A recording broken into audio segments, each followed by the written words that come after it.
Welcome to another episode of the Home Builder Marketers Podcast. We are on the podcast today with my co-host Seth Van Dale, and we have a special guest today. We have the founder of Subtrak, and so we have John here. And John, would love for you to introduce yourself, John.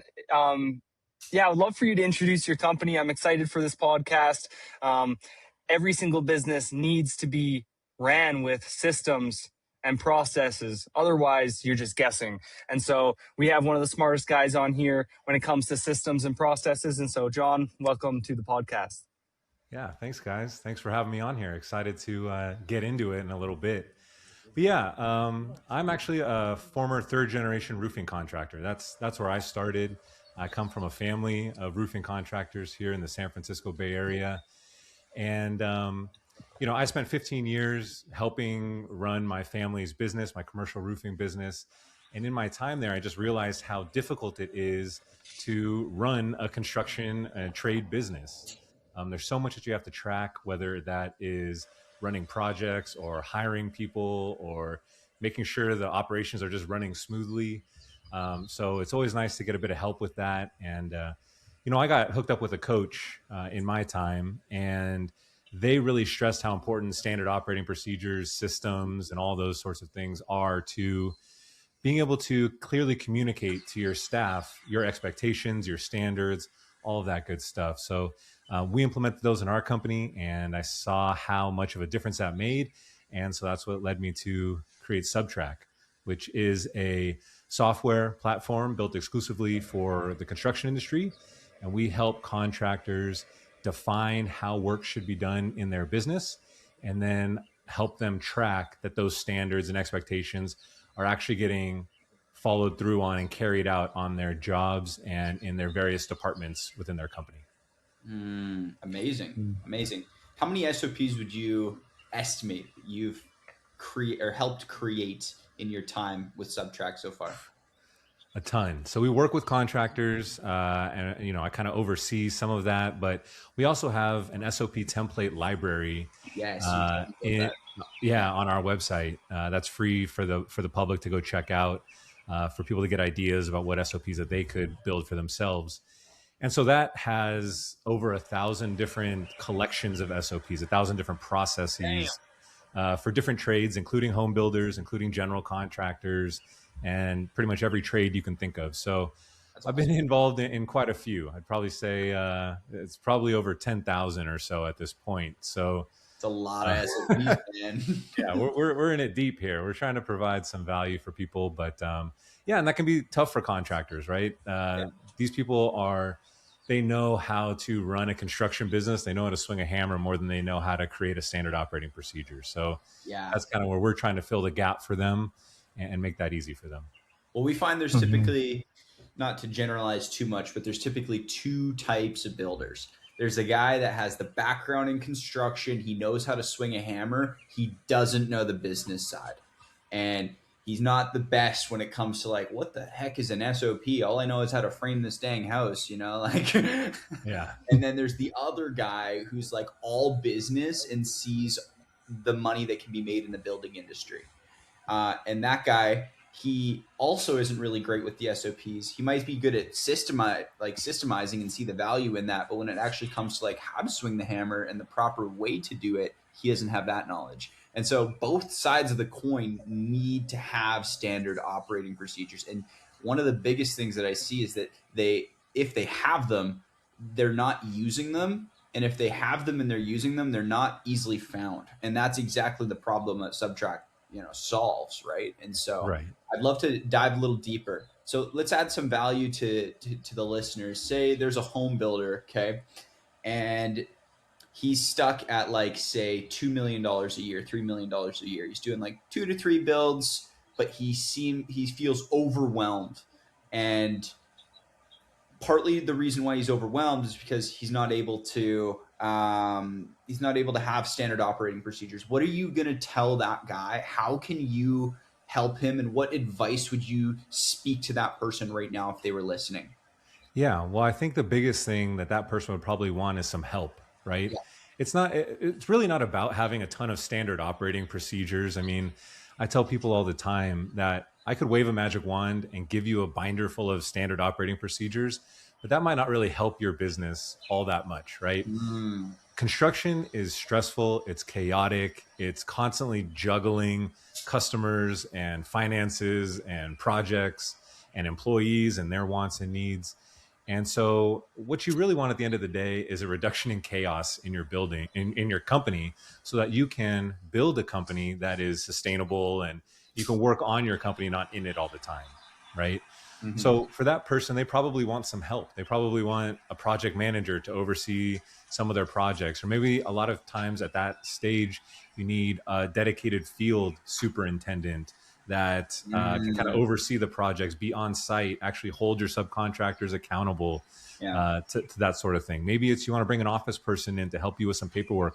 A lot of home builders are going the virtual assistant route and hiring, employees that just kind of act as almost like a chief of staff, as a facilitator for the rest of the company. So I think that's really what you want. And SOPs are just a way to bring those people up to speed as quickly as possible, because contractors don't want to spend a bunch of time. They don't have a bunch of time to sit and shadow and answer a million questions. And, turnover is high in construction. So you may hire someone, they may not work out. Now you got to hire another person. You just spent 2x the time onboarding for that same role. And so SOPs help you kind of avoid that trap and help you save time in the long run by clearly communicating to any new hire you bring in, this is how we do things at our company. So you're saying, if I can simplify that, would be you could have all the SOPs in the world, but if there's nobody that's like working under you to follow them, they're kind of useless, right? And so SOPs are more useful with the high turnover when you have hires that are coming in and then, possibly leaving after a few months, where you only have to hire them, train one person, create SOPs as you do it. And now the next person that comes in behind them, you have to do less training because there's already standard operating procedures in place for everything that the person before was doing. Correct? Right. Exactly. Gotcha. Amazing. That's and awesome. The traditional model for construction has been, everyone knows, for a long time, people have had checklists, right? You have a binder of checklists for, project startup or how you do certain processes in your business. That's like the primitive form of documenting how things work at your company. Surprisingly, it's a really effective way to do that, though. I mean, as long as you keep them maintained, as long as they're updated and current, that's a really great way to train someone to follow a set process, right? And then the other aspect is that people have always preached about having SOPs, right? Which are a little bit more detailed, and those tell you the how to do all of those items in those checklists. But the problem is that they've been kind of separated for a long time. You have your checklist, and then you have your binder of SOPs. So what we're trying to do at Subtrak is kind of marry those two things together. We want to bring the what do I need to do and when, combined with the how do I actually do this thing. So trying to make those useful checklists that you can run on your business, assign them to people, and then also be able to attach that SOP, that how to, right to that task. So someone knows what they need to do today and also how to do it. And what helps with what we were just talking about is when you have a new hire come on board, all you have to do is just assign some tasks to them. The how to is already there, so they can get going on the task. They'll answer better questions. They'll see the bigger picture. And we find that that's really helpful, especially for onboarding. And that contractor who's going from 3 million wants to get to 5 to 10 million. You got to add people, and you can't be the bottleneck of your own company in that case. And so this is a way to get your system out of your head and communicate it and standardize with your team. Super cool. Yeah, awesome. Nick, you got anything? I was just thinking about how AI always has to be trained, or else it doesn't really give you the right info back. It's kind of the same as how when you hire a person in your company, if you don't have a list of tasks for them to do and how to do it, probably not going to get the outcome that you want. And the same thing kind of applies to using some platforms like, OpenAI, Claude, Gemini, etc. You need to have those two things both also in your prompt.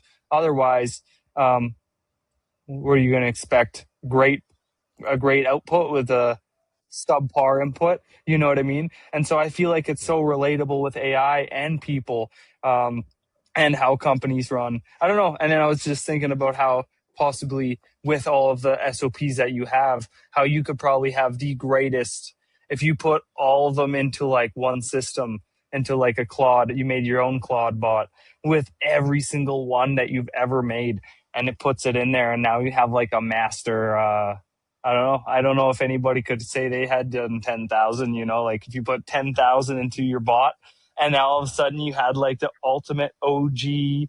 Like I don't know, because it's like I don't know. Yeah, it's just thinking of some ideas, and I don't know if that could start a conversation or not, but yeah. Yeah.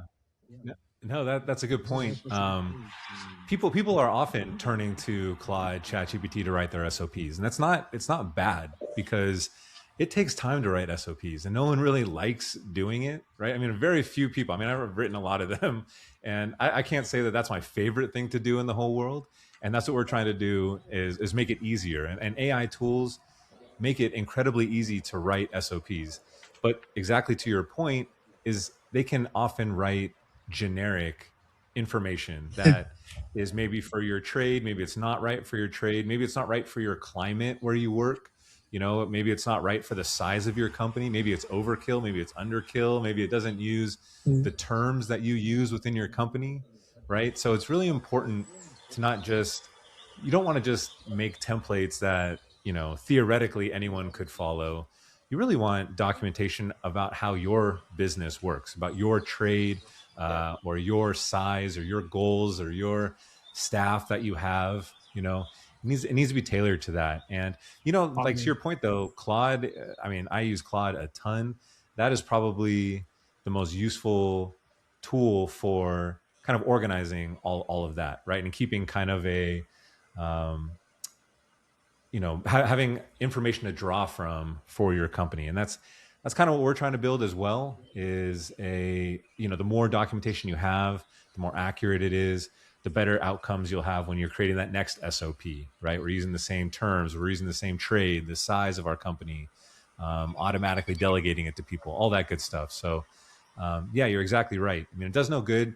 A lot of, you know, 5 years ago, people would just offer, here's your checklist for how to, I mean, you guys probably know how to do marketing for home builders, but it's like every company is different. They have different customers. They have different outcomes that they want. It's not just a one size fits all, you know, it's not just a 10 item checklist and you'll have success, you know, it's, Yeah. Yeah. let's figure out what you want to do for your What's company, the outcome?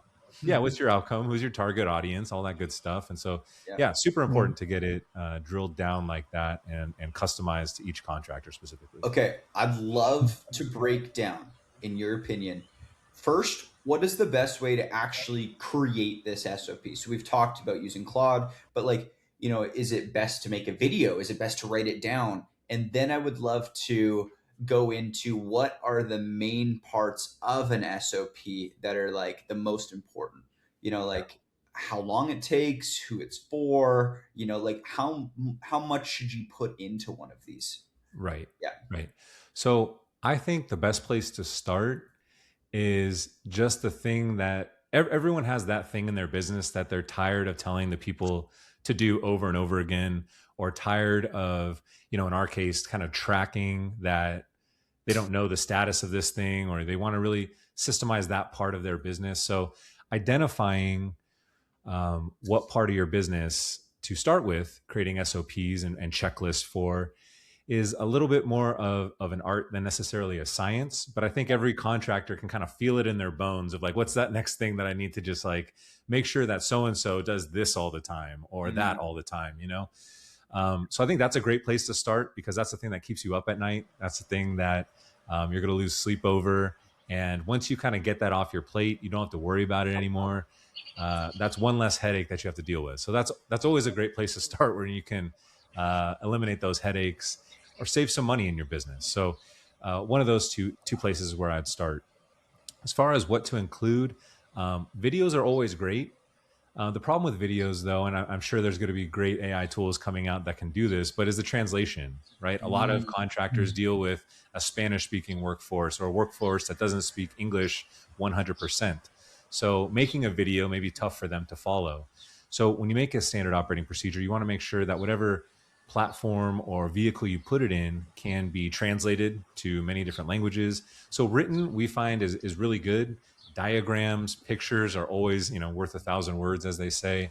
So those are really good as well. But I think knowing the structure of what an SOP should be is really a difficult thing that stops a lot of contractors from making their first standard operating procedure. Because like you said, what do I include in it? How difficult does it need to be? How detailed? Do I use jargon? Do I not use jargon? Do I write it like anyone could follow? Or do I trust that my people are, smart enough to understand the concepts that I'm putting down? So it's a little case dependent on what you want. What I would say is that the beauty of this is that it grows over time, right? So you don't, what I like to tell contractors is don't feel like you have to make the perfect thing right off the bat, because you'll keep editing it and you'll spend 3 hours on one little thing. And the whole point is that you want people to use it. So I recommend that they start creating that checklist. Like I said, a checklist just by itself will solve about 80% of your problems when you're wanting someone to follow a set process. Then from there, if any of those tasks are a little murky, go ahead and create a standard operating procedure for those. Create some how-to, with those items to add that extra level of detail.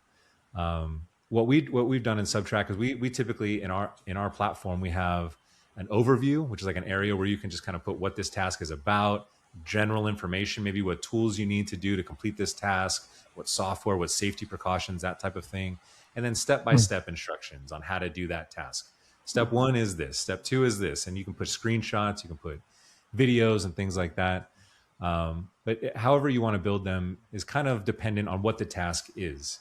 Some tasks, if it's just, put on your safety glasses, you don't really need a whole SOP for that. It's pretty obvious how to do that. But some tasks definitely do need a little bit more definition. Yeah. Yeah, how to fill the car with gas. First, Yeah. turn the car off.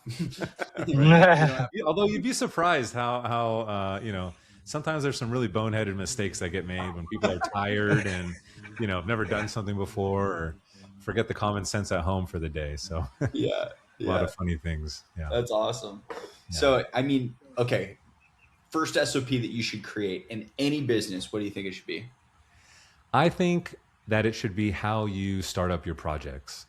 Really? Okay. Yeah, because and this might be just me, my bias coming from the operational side. I'm sure you guys would say, if we get our marketing dialed in, then we can get more clients, and no contractor is going to say no to more clients. I was actually going to say the first SOP, in my opinion, would be how to create an SOP. Okay, that could be good. That could be good. Because that's the foundation. Yeah. It's like maybe make your template. Yeah, exactly. The first SOP is how to create an SOP. The second SOP should be how to follow an SOP. Yeah. I don't know. Maybe I'm silly on that, but it's definitely good. I mean, to your point, having a game plan for creating your documentation is absolutely important. 100%. I'm coming at it from the standpoint of hopefully our software platform kind of helps with those couple items. So yeah, my thought is that if you can start up projects the right way and make sure to dot all your I's, cross all your T's before your subcontractors hit the project, before your employees put boots on the ground out there, your project will run, much smoother than if you do not have a systemized way to start up those projects. And that's really where you're going to lose money to delays, to miscoordination, miscommunication, not having materials on site at the right time, and ultimately make unhappy customers. So I think that one is really important. Your sales and qualification and bidding process also probably pretty important. The further up in the pipeline I think you go on a project, the more important it is, because that's going to affect everything downstream of it. Yeah. Starting with, you guys know, you want to get the right client. That's the first step, right? You want to get a nice client that wants to work with you, that has the budget to work with you, that respects you as a authority figure. If you can nail that, stuff falls in line the further you go down. So I would probably start further up in the chain than not. Just depends what you feel like you are good at or what you are need some work and system, some standards on. But I love the thinking of operations first, because how many times does you could have a company that has like some clients, they don't have any marketing, but then as an example you add a little bit of marketing and then you have a little bit of extra projects going on.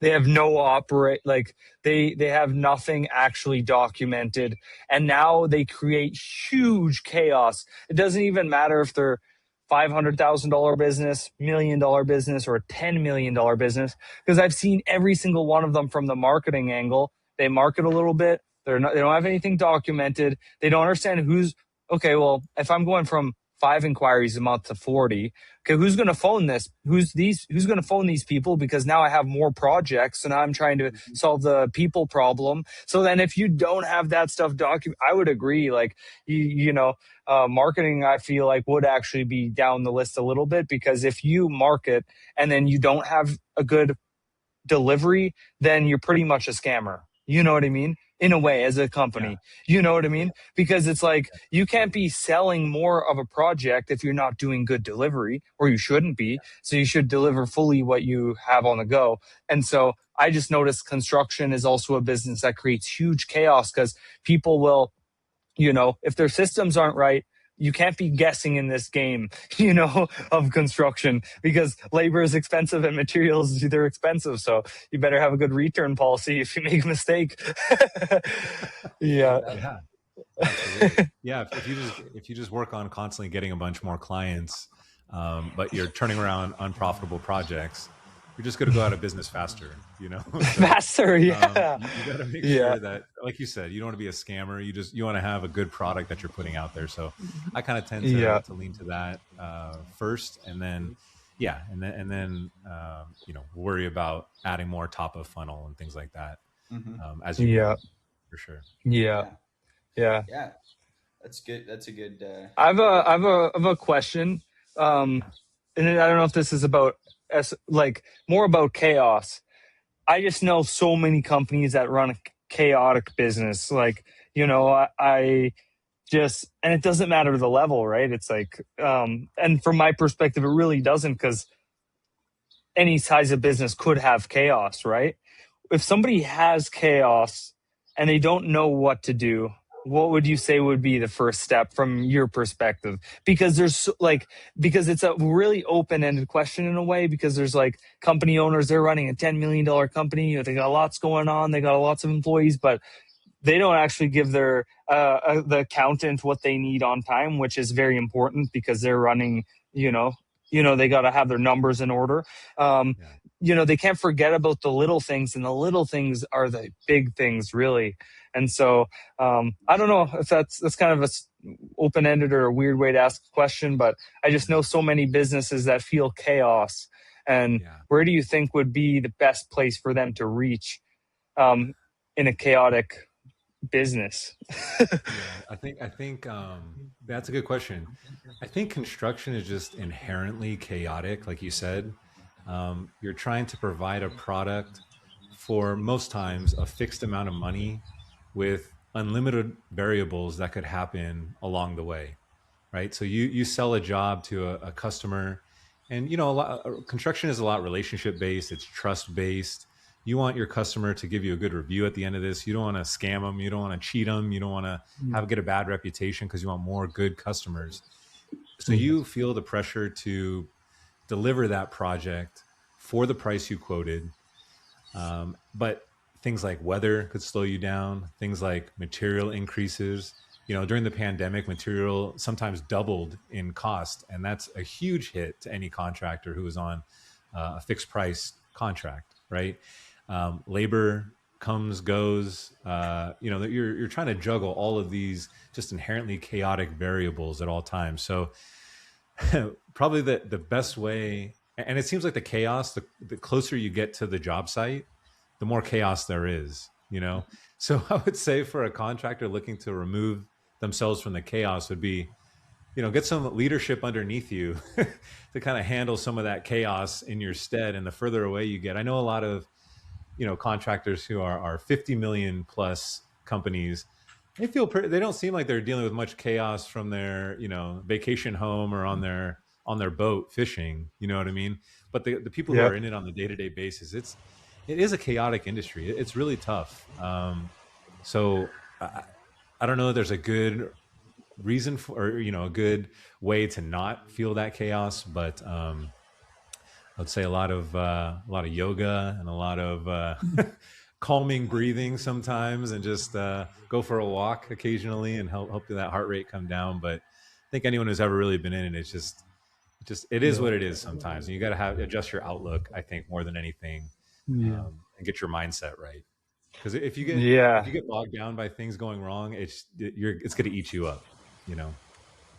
Yeah. Yeah.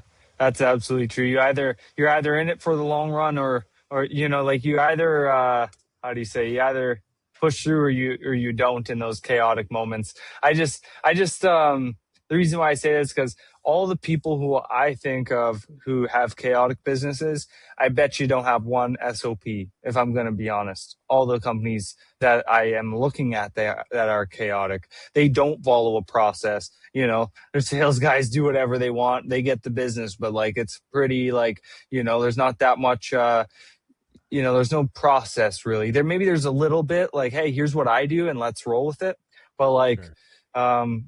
and then that runs into, that creates that stress. And I don't know if that brings it back to what you do a little bit, but like, man, all those companies that feel chaotic probably haven't actually tried to, they haven't asked for help, which is the number one thing that most people probably should do, somebody who's actually done it before. But then, like, the biggest thing is actually taking the first step and knowing that you actually need it. And like, hey, if I create structure in my business, we're dialed in. Cause like, I was working with a company 4 or 5 months ago, and I asked the one business owner, I kind of talked to them at separate times, how are you quoting? He was like, dude, I do it this way. I asked his partner, how are you quoting? He was like, I do it this way. And then I actually, on my end, just based on what they said, I was like, you guys are probably off by like 10 or 15 grand on both of your quotes because of how you're doing this. And I just Yeah. kind of brought that to their attention. And again, that's like simple, like, hey, you both know what you're doing. Great. But like, how don't you have a better, like, you guys should be like on the same page, like you guys are one company, 50-50, right? And so they should be pricing the projects the same. And I don't know, there's small things like that make you successful or really mess you up. Yeah. And I think, for contractors out there that are feeling that chaos, I think getting help in the form of employees that you can trust and train and work alongside of you, because it's really hard to be the main decision maker, the bottleneck, if you will, of your company. You have to manage a lot of different things. You have a lot of plates up in the air that you're juggling, that you got to keep spinning. And yeah, I mean, the faster you can let people know, and the more clearly you can let people know how to do things, what the game plan is, what your system is, the easier it is to bring those people in, and the less that you have to do personally. And that's why I mean, like, kind of removing yourself from the day-to-day operations of the firefighting aspect of construction.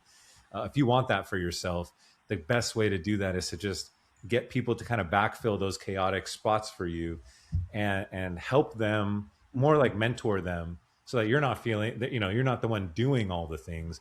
You're more of just in that advisor role, making sure, setting them up for success, basically, and having them follow those systems. Because when you don't have to keep track of everything in your head, we all have a mental to-do list that we juggle all the time. But when you're able to not have that, and just kind of knock things off that are on a documented checklist or a written down to-do list, that certainly makes it a lot easier as well. Some really good advice. Yeah. Sweet. And so how long have you been doing this now, John? Like, when did you start Subtrak? So I left, it's kind of a long story, but I left my business about 4 years ago to start Subtrak. Okay. I learned pretty quick that it's really hard to make a software company.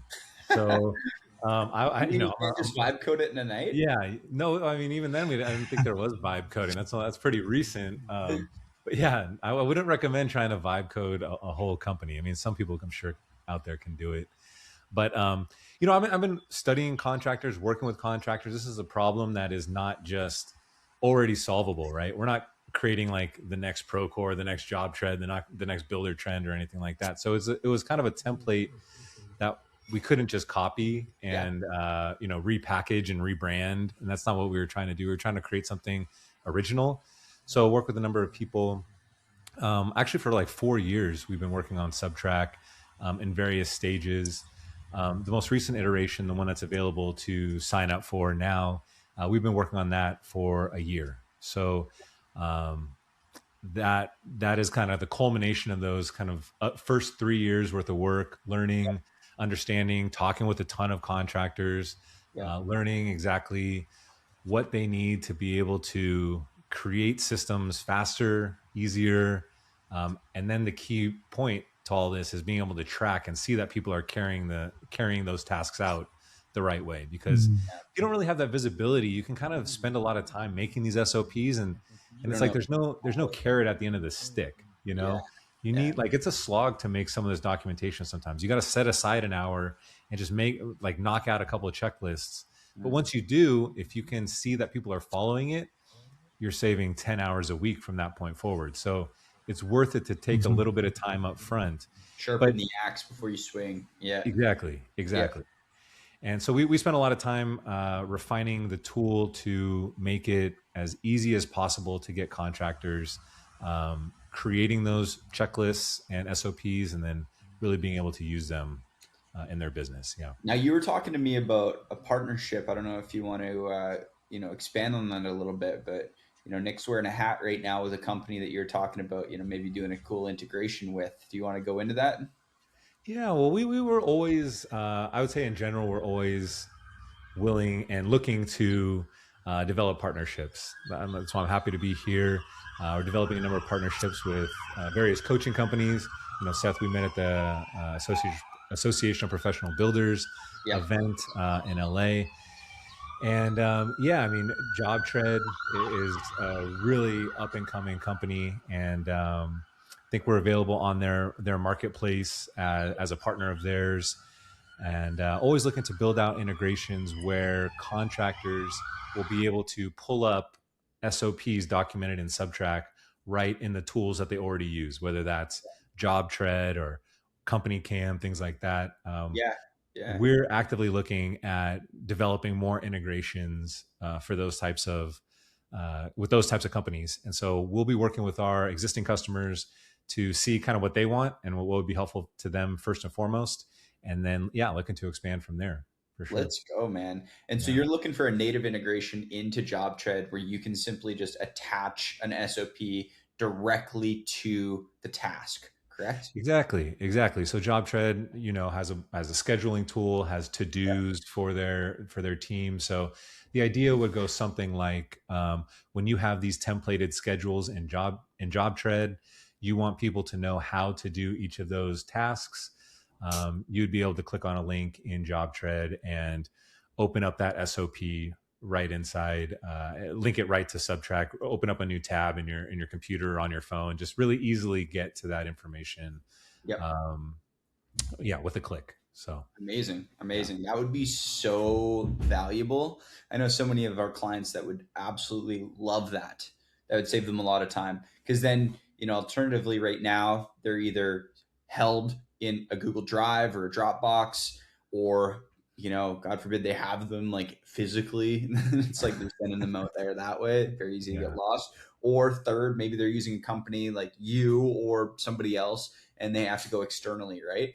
Not that that's bad, but it's just an extra step. And if you could have that integrate directly into JobTread, directly into Builder Trend, like that would be huge game changer. That's amazing. Yeah. So we're looking to do something like that. Okay. Probably within the next 6 months for sure. Let's go, man. I was going to ask, that was my next question. How soon do you think, something like that could be created? Yeah. Don't quote me on it, but probably before end of 2026, we'll get something rolling like that on one of those Let's platforms. go. For sure. Huge. That's awesome. Do you have any questions for us? Yeah, I was gonna say marketing was probably my least well-known part of running a construction business because we did a ton of public works. So Okay. in California, the way that that works is it's just straight low bidder, right? They give you the plans, they give you the specs. Yep. 5, 6, 7 companies will all bid the same job. Whoever's the lowest bid, they get the project. Yep. So you're always from the consumer, it can be kind of good because you're paying the least, but from the contractor side, it's tough to make the margins sometimes because, as my dad always joked, he's like, you probably have to make a mistake to get a job, some of these times, right? So the goal is to not make a catastrophic mistake and just lose by a little bit. But Yeah. yeah, I mean, I'm interested to know what is like what's the cutting edge? If a home builder wants to be on the cutting edge of marketing, Mm. AI's out there. We have answer engines, right? We have all these sorts of things. What's that cutting edge technology that maybe a lot of home builders don't know about yet? They need to know Okay. about. I'm gonna No, oh, Nick, you're muted. I'm gonna say one, and I can almost guess with 100% accuracy what Nick's gonna say. I'm gonna say number one is learning how to use Claude Cowork to buy back your time. You'd be surprised how many builders are still using ChatGPT, if not the free version of ChatGPT, and have not ventured into Claude, which is significantly more superior. Which you mentioned earlier, you're also using, John.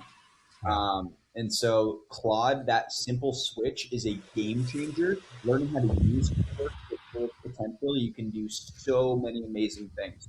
So many amazing things, from creating lead magnets to creating blogs to like even social media posts, the automations, agents that'll go and do research for you and like give you a report every morning. Go in and organize your inbox. Like the amount of things that you can set up in Cloud Cowork to buy back your time, it will separate you.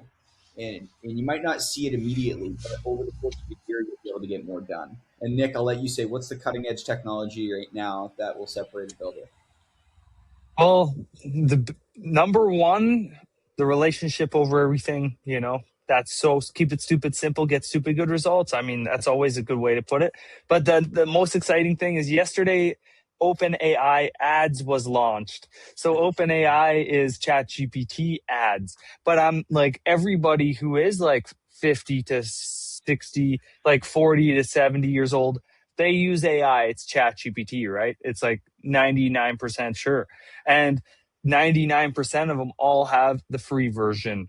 And the free version is where the people actually will get the ads. So like people say, hey, like, will it even be effective? Well, hardly anybody's even paying for it. Ask 10 of your successful friends and still probably are not paying for it, but they probably have it on their phone. And so since it was launched yesterday, I definitely think it's worth, spending some money on there, because imagine advertising on Facebook, in the first day that it was launched. I mean, you probably got some pretty good hits, right? The cost per click was probably pretty low. The conversion rate was low.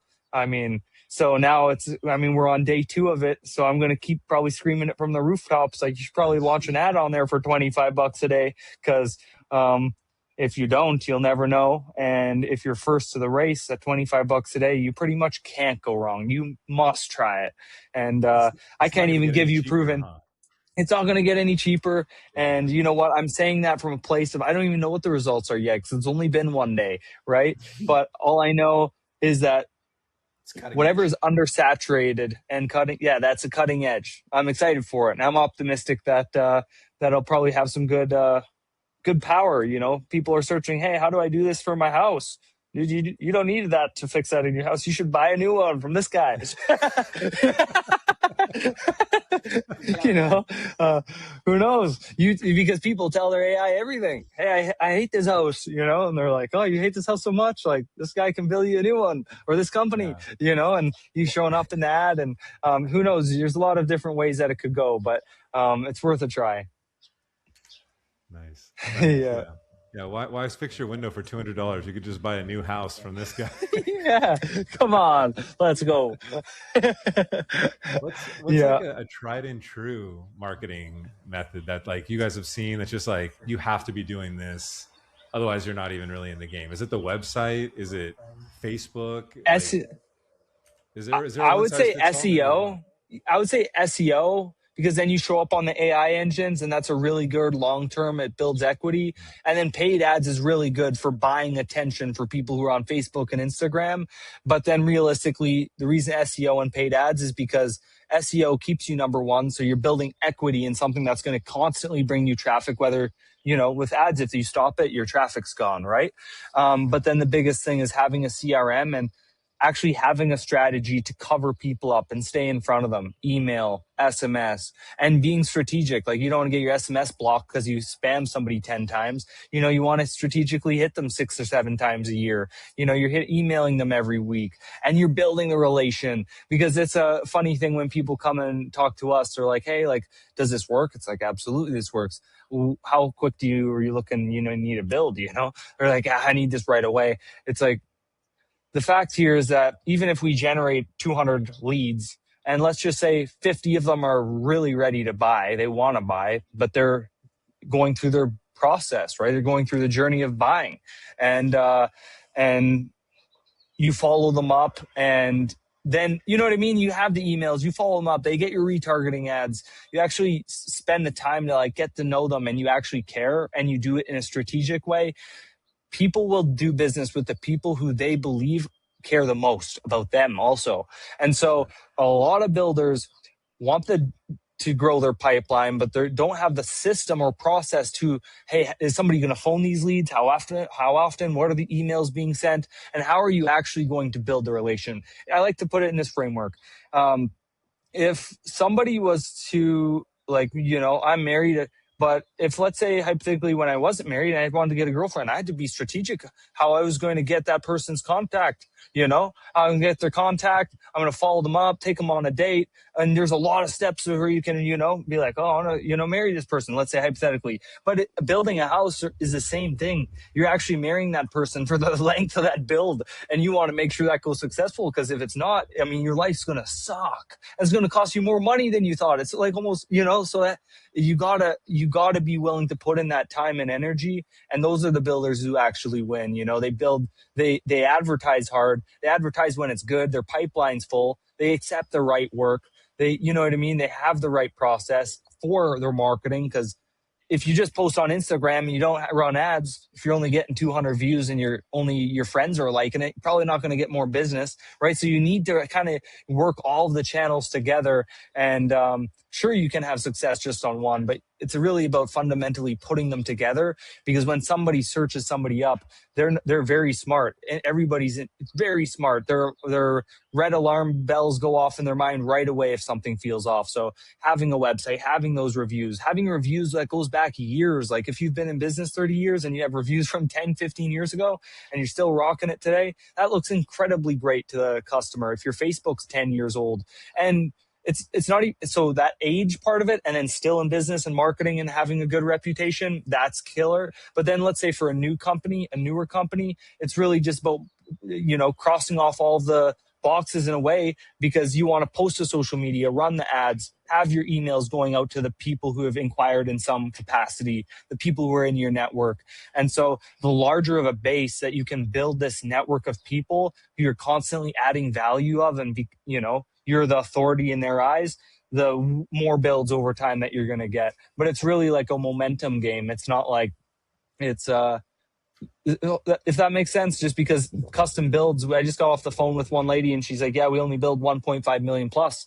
We've had this one client, they're building a $5 million home. They spent like 200 grand just on plans so far, and the process has taken 12 months, right? The contract for them to build it's not even done. It's not even signed because they haven't even finalized it yet.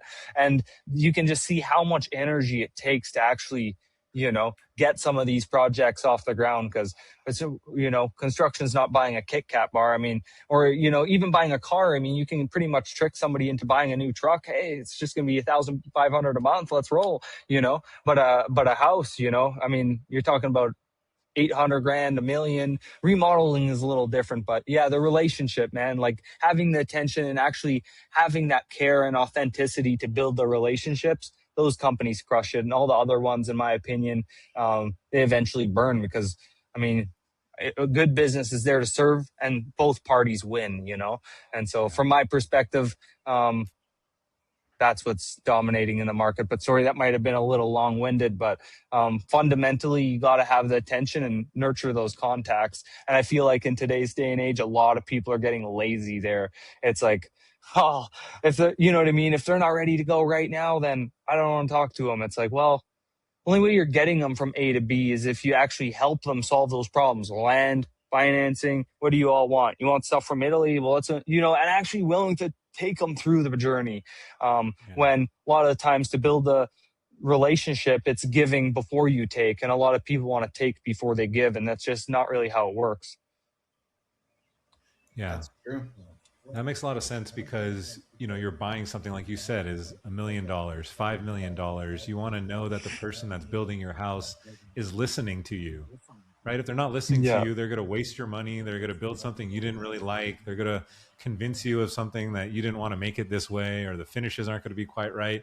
And like you said, you're going to be stuck with a house that you don't love, when you really want to be able to trust your builder that they're going to deliver a quality product that you love at the end of the day. Because you're spending a lot of money in it. It's your home. Yeah, 100%. That makes a ton of sense. And it sounds like, too, that the marketing is not really just putting out the Facebook ads or making sure your SEO is okay. It's like it's following up with people when they call you. You're still marketing even at that point, right? I mean, it's kind of weighs into sales a little bit, but you're still showing them what you're all about, what your morals are, what your values are as a company, even after they make that first contact, it sounds like. Absolutely. Yeah. That's like the first test right there. It's like you've done this marketing and someone calls you. Are you answering it? Are you there?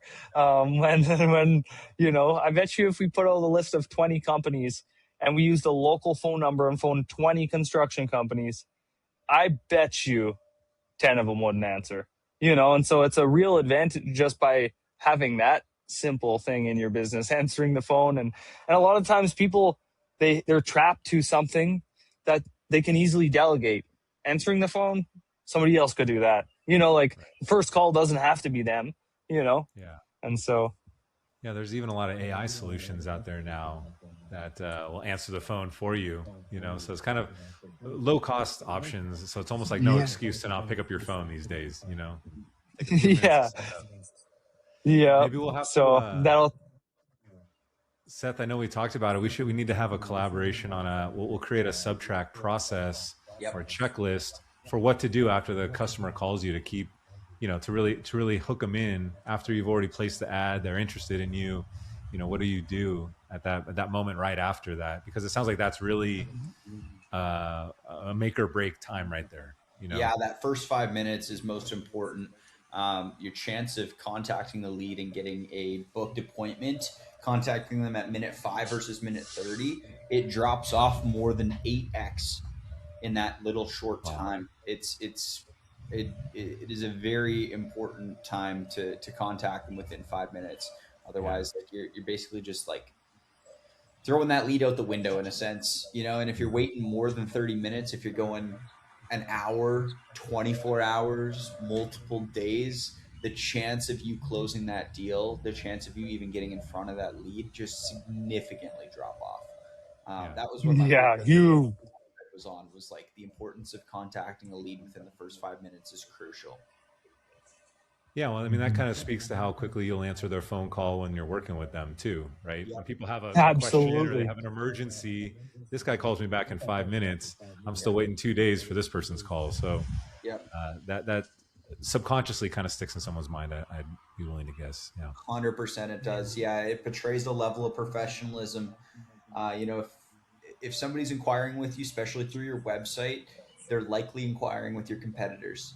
And if they're inquiring with you and you take 4 days to answer and your competitor takes 5 minutes, they're already sat down in your competitor's office and signed a design agreement before you even phone them. Yeah. So, I could definitely create an SOP on that for you. There you go. Yeah, I'm sure it would be very helpful for a lot of people. Yeah, I'm sure less than 10% of people follow up in 5 minutes. I mean, that's it's not very many people. Another one that I was thinking of that would be really good to add on there would be how to create a lead magnet. I think a lead magnet is super underutilized by probably 95% of companies out there. Yeah. Yeah, Yeah. that's good advice. Yeah. Yeah. Man, well, I got to say, John, it was an absolute pleasure to have you on here. I think you dropped a lot of value.